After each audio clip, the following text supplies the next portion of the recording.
Yeah, please let us all welcome today's second speaker, Michelle Wong, with a big round of applause.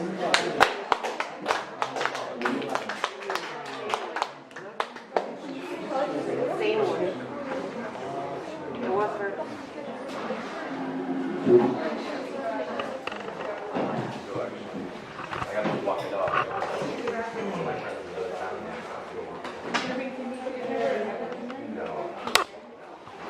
Good afternoon, everyone. My name is Michelle Wong. I'm from Hong Kong, so I was born and raised in Hong Kong.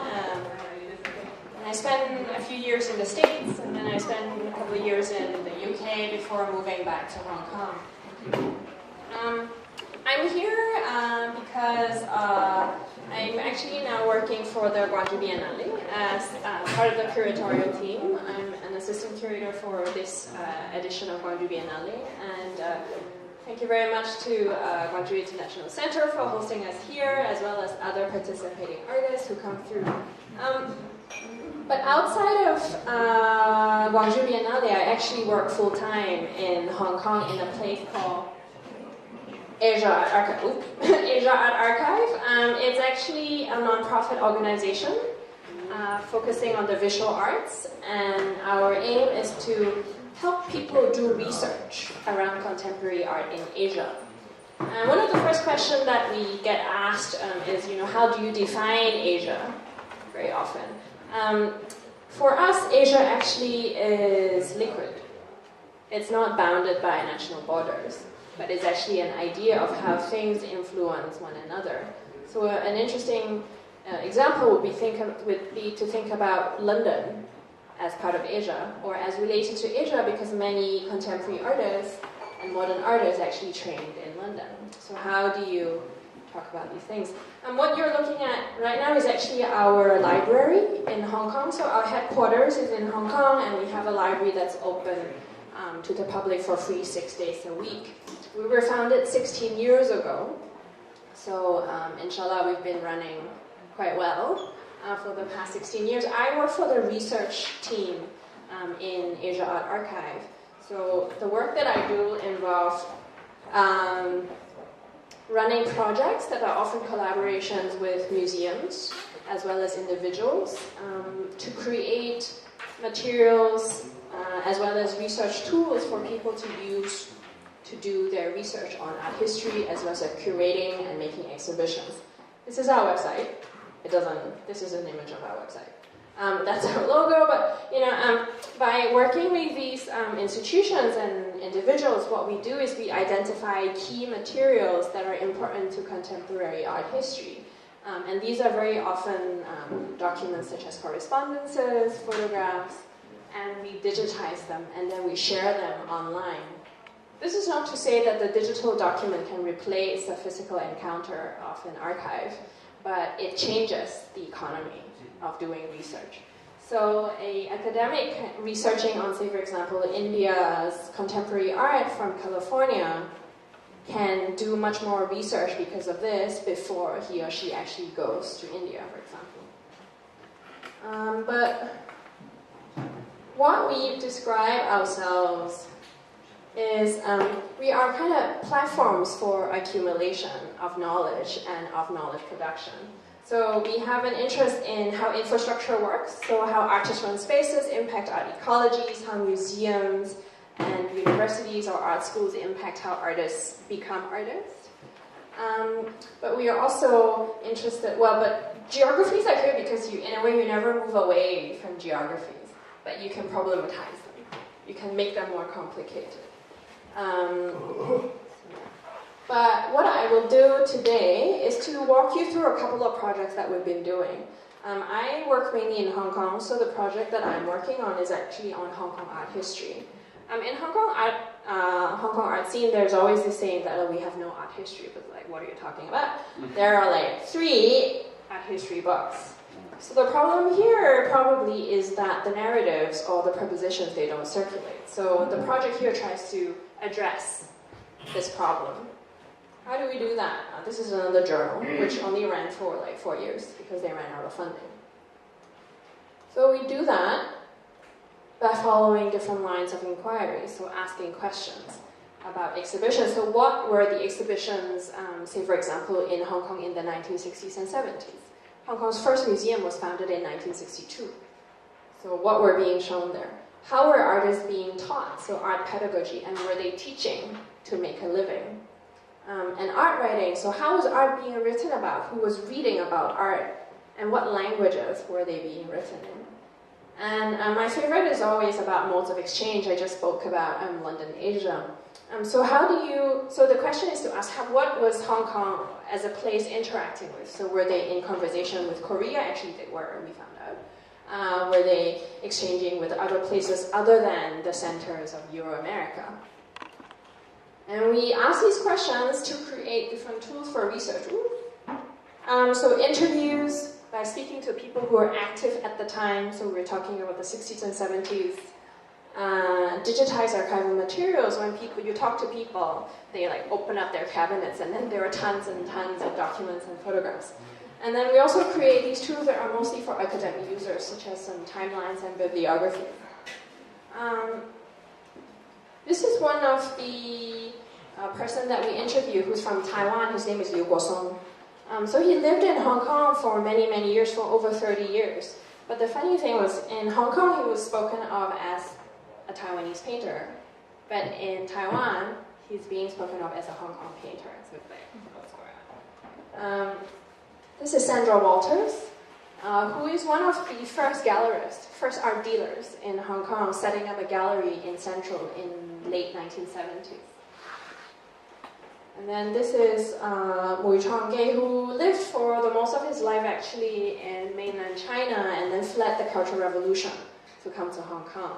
But he was also an art writer who wrote in very many pseudonyms and was writing and publishing in China, mainland China, Taiwan, as well as Southeast Asia. So a very interesting person who inhabited many geographies. But I'll show you some kind of documents from there. So this is Sandra's gallery. These are all scanned and put online. This is 1964 in the Hong Kong Museum of Art, so the City Museum. So it's really interesting to see who were going to exhibitions and what was being shown. So this is J.W. Turner.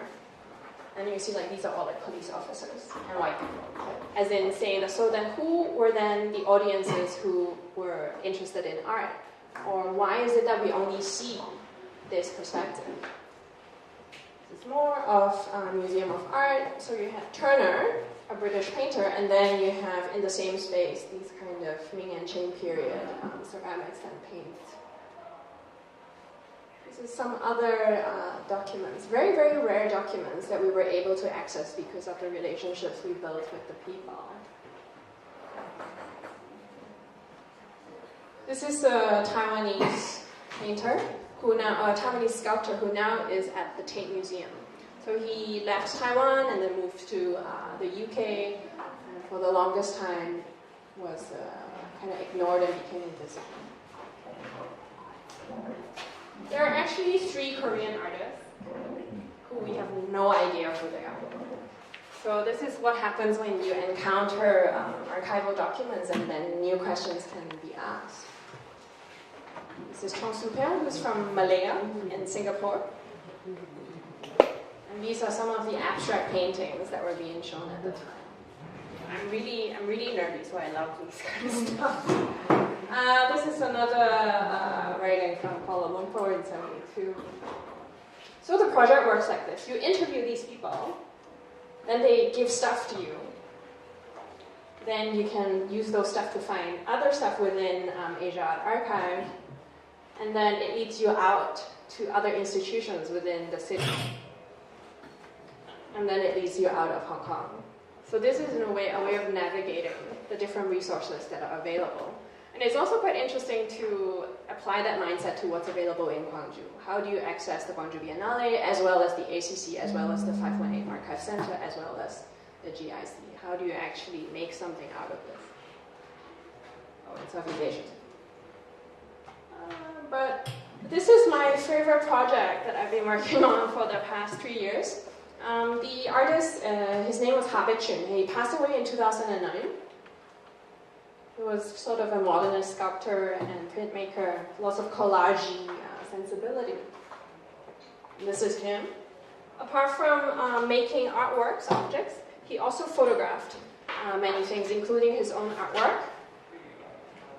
This is his photography. But he photographed many exhibitions, and he did that for over 50 years. So in Hong Kong, as well as when he was traveling, whenever there were exhibitions, he would be photographing that. So he was actually documenting that history. And this is his home, his studio. And this is how much stuff has been accumulated. So for the past 2.5 years, we've been working on sorting the materials from this person's archive. What have we found? Exhibition documentation. This is from 1963. Really, really beautiful documents. And he also kept contact sheets. Like for someone as young as me, I've never seen contact sheets before I started working on this. So this is a way of kind of keeping track of photographs were being taken. And this is actually his annotation. So which year, which role, where, who. So this is one man trying to remember as much as he could. He was just reading through some of the stuff. And there were these other boxes of Kodak boxes, yellow Kodak boxes that when you open are just time capsules of materials inside. So we opened one box, found this catalog. This is actually the cover of the box, so he cut out a corner of the catalog and pasted it onto the box. And this is just what's inside. So there were so much materials that when we did an exhibition of this archive, which was a very small exhibition, there were enough that actually some architecture students from a local university were able to reconstruct a show in miniature, in an architecture model, and then show you that later. But, these are things that we know we would find. But good stories always say you look for one thing, and you found other things. So what we found were these books. Actually, we didn't find them. And an artist who will be participating in Gwangju Biennale, Walid Rad, found these books. So in Habichin's studio, there's this huge library of over 2,500 books. Some of them are interior design books. And we're like, okay, fine. This is not art history. We'll deal with that later. And then one day Walid comes for a residency, and he pulled this one out, and it looks like this inside. So in Habichin's studio, there are these boxes, right? Inside there are lots of magazines cut out. And this is actually a collage book that from cover to cover, he had remade them into an artwork. And these are interior spaces, so as if he were remaking exhibitions on the page. So you see, I don't know, you see who this, someone here, there's a Picasso somewhere. And then we keep finding them. This is Picasso. And then there's a reappropriation of contemporary materials, of text. So we actually haven't gone through his library, so we don't actually know how many books there are. But this is incredibly exciting because these books have never been shown in public. So no one even knew he made these books until Walid found them. So the artists were doing something and then selling them and exhibiting them as art. And then there's a different process. There's a different practice that is very private, that's very intimate, that is unlike anything that we've seen. And so what we did was, we were like, okay, we need to share this. How do we do that? So what we did was a small exhibition called Excessive Enthusiasm, Habichin and the Archivist's Practice, which was in AAA. And this is actually, it also has a sensitivity or an interest in thinking about how does one read. Are there different ways of reading? So in the collage books, what we did is we provided 3 ways of reading. So what you're looking at here, this is a video of someone flipping the collage book. And then the iPad over there are the scans of the collage book that we digitized. So you can choose to read or look at whichever image you want and spend how much time you want with them. And then over there, the image doesn't show, is a vitrine of the actual book itself. And the book there, we flip it once a week. So each Friday, we invite a member of the staff to say, okay, why don't you, curate a combination of the images? So that's a way of activating the archive as well. This is a poster which unfortunately I forgot to bring this time, but I'll make sure I bring it when I come in July again, of what we found. And this is us thinking of the exhibition as an invitation to invite people outside, people who don't have access to the physical archive, to come look at these stuff. And I think I see a lot of similarities between this kind of exhibition as invitation and aligning with this edition of the Gwangju Biennale as well, that is trying to embed into the locality to invite people who otherwise would not think about or be interested in art to become interested in it. Anyway. Questions? I still have more, but I just wonder if people have questions now. If not, I can go on. I can talk forever. Yeah. The second project that I'll speak about is about India. Kim Seola here is a participating artist of the Gwangju Biennale, who herself spent, how many years? 7 years in India. Incredibly interesting place where your concept of time is different. You may live now, but you're also living with history. We have a few colleagues in India, and we like to joke that this project that I'm going to talk about is only possible because of youth, because of energy. It's a bibliography project, again very nerdy, bibliography project that tries to map the art writing in India of modern and contemporary art in just 100 years, in just 14 languages. So how did we do that in 1.5 years? Of course it's not comprehensive, but the thing about kind of research and about asking questions about research is it needs to be ongoing. So it's not about comprehensive. It's not about knowing the full picture, because you never know the full picture. So what my colleagues did was within a certain period of time, they identified resource persons in these different regions who speak different languages. And then they would go to the regional libraries and look for the art writing, and then create bibliographical entries. And now the bibliography lives online. So this is the bibliography before the project. So we were looking for artist writing and art writing. So before the project, there were, we know these many artists wrote about art at the time. This was after. And I think they worked in Bombay for maybe 4 to 6 months.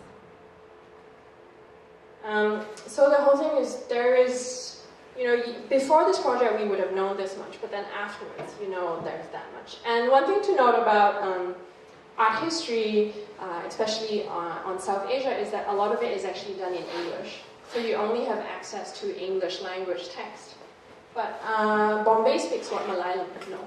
I forgot what language they speak, but it's another language. What's the language in Bombay? Marathi.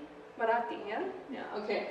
So then we did a workshop afterwards at a university in the States where there's a major art history department. And they say, okay, so now we have access, or we know that these art writing exist.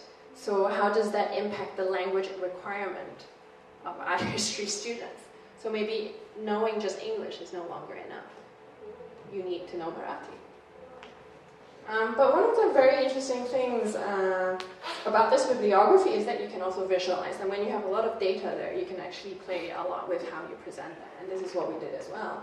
So we worked with an academic and a data visualizer. His name is Mitchell Whitelong. He's based in Canberra in Australia, who has a lot of experience in working with these, what they call cultural collection, digital archive, which is amazing. And the idea that he put forward is you have to present these things in a generous manner. You have to put out everything so that people can explore. And this is his concept of generous interfaces. The goal is to show everything, provide multiple views, and to review relationships. How is one thing related to another? And encourage exploration. So not just tell the story, but enable the people to write their own stories. So we did that by clusters. Let me see. So I think the different bars refer to, so this is the x-axis is the time, so from early till late. And these refer to languages. So then you're able to see how much was being written when in what language. And then people. So I think these are the authors. So they, the red one, wrote about these people. And here you can find the bibliographical entry. So if you're really so into South Asian art history, this is where the library you'll find these writings. And then maps also. The size of the circle refers to the amount, the volume. So this is also a different way of thinking through who was doing what when and where. And then, we also did symposiums on the project, and this is in New Delhi. And the great thing about looking at languages is that they trespass borders. So, Urdu would bring you to Pakistan. Bengali will bring you to Bangladesh. Tamil will bring you to Sri Lanka. So in a way, it is, again, a very powerful way of going beyond the nation, to go beyond national borders and to ask very different questions. So what we're doing with these projects right now is we're holding bibliographical workshops in different regional universities. We held one in Dhaka in Bangladesh, and one in Sri Lanka, and as well as one in Pakistan. So in a way, we're trying to start these kind of little clusters of initiatives of students who also map these out writing to complicate what we've done, and in a way to challenge it as well. I'll end with this quote from a cultural historian or a cultural theorist called Chen Guangxi. He's from Taiwan. This book is called Asia as Method Toward Deimperialization. And what he's advocating for, which I also am a strong believer in, is, societies in Asia can become points of reference for each other. By looking at one another, we'll actually get to know ourselves better. And in a way that is, I think, a responsibility of all of us here to, if we ask questions about what's happening now, instead of kind of looking up and downwards to Euro-America or whatnot, I think there's a great deal to learn from one another, and that way of creating a community that tries to make a difference, make the world a better place, I think that is very, very important. And I will end here. Questions? Thank you. Okay, thank you. Great, all right. Thank you, Michelle. So I'm Rebecca. I didn't get to introduce myself. I'm doing the Q&A portion of the talk today. So as a reminder, again, to everybody, if your cell phones are on, please turn them off or on silent. If you have questions, you can write them down on our question paper, give them to a volunteer, who will give them to me, and I will ask her. So it's kind of a little bit roundabout. And if you need a question paper, please raise your hand as well, and we will get you one. So to start off, this idea you were talking about as of different Asian societies in Asia as liquid. What about, so you were talking at the project of looking into Hong Kong art history. Hong Kong obviously has, its history is quite special. And do you see, I guess, is there also this influence of colonialism in the art that you have found in the past? What do you mean by influence of colonialism? Well, Can you be a bit more specific? Yeah, I guess. Is there anything that makes it really special compared to mainland China? Does that make sense? Sort of? Can I flip it back? So when you think about art in mainland China, what do you think about? I honestly don't know much. I think if you speak about contemporary art, I'm trying to think of an answer. This is not something that I would reframe your question for. You can reframe my question. Yeah. Can you ask it again? I was thinking that you were looking into Hong Kong. You're saying that people say that Hong Kong has no art history. And so looking into that, because you were saying you were asking, finding people and asking them and collecting their things, is like Hong Kong has a different history, right? There are other places. Does that history can that be seen in the art that it has produced in the past? Does that make more sense? Yeah. Okay, sorry. I think art is a form of knowledge. It's a way of understanding the world, and in a way, artists, they see something in the world, and then through their work, they tell that story. And very often, it is influenced by history, by events, and all that. You know, you're saying the Hong Kong has no art history thing. I think in a way, it's like people are not happy with the art history that they've been told, and therefore they don't think it's theirs. So it's actually a question of reclaiming and rewriting what you want, and to propose something that is relevant to you. So this is ours. Yeah, I think so. And I mean, Hong Kong's history is, I don't think it's actually so exceptional, you know, like every place have their own exceptions, every place is particular. Hong Kong's case, it happens to be that it was a British colony until 1997. It now is a special administrative region of China, which, you know, like what does that mean? It's governed by the Basic Law. But I think this is actually, you know, I've been taught to understand and tell a certain history of Hong Kong, which I'm trying to undo as well. That, you know, the convention of history is that Hong Kong was a fishing village, and then the economy took off in the 70s and 80s, and then now it's an international financial center. But I think there are certain things and events that have either been suppressed, have either been written out of history, and are only resurfacing very recently because of what happened with the umbrella movement, what happened with the development of Chinese economy. So in a way, it is that very exciting moment of a formation of a civic society, which, you know, one also sees in Guangzhou. That's a very long kind of answer to yes. I think there is a very intricate relationship between China and Hong Kong, but it hasn't been articulated yet, and this is the exciting time to actually articulate it. Oh, that's really interesting. Thank you. That's what I never thought about. So when I think about archives, I kind of imagine like a dusty room where like really special people get to go and look at stuff if they have the right papers. Is this in creating these archives? Are they open to the public, or will these pieces that you've been collecting, will they be put in a museum? I don't know yet, because you're right, the Habichin archive, for example, let's take that as a case. It is not open to the public, it's a private home. But what we've been able to do what we are doing because the family of the artists invited us in, with the wish that, you know, we want these materials to become publicly available for use. And this is a very interesting case because for use means people can access it. They may not be able to touch it, but they have to have access to it. That is quite different from a museum. Right. Because if you collect something as an artwork, you know, it goes into storage. And once every 5 years you see it for a few months. And I think, yeah, so I don't know whether it will go into a museum because right now it's still in the studio and the ceiling of the studio is falling.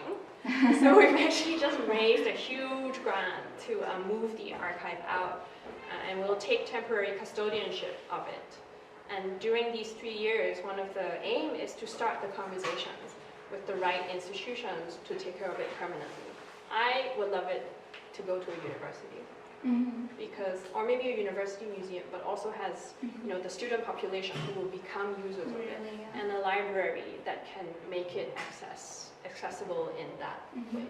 Awesome, that sounds like So that's my wish. I don't know if it will happen. Yeah. So you mentioned modes of exchange. I was wondering how you think art might be different. I mean, you're talking about like Hong Kong being in contact with Korea a long time ago, and how that might have been a part of, right? Was I understanding that correctly? Yeah. I wonder, is it like that, but a lot bigger today with the advent of globalization? Is art all kind of like? Yeah, there's a different circulation now, and one of it is through the market, and the other is actually through the biennial circuit. I mean, like, I'm here because of that. And there are quite a lot of artists who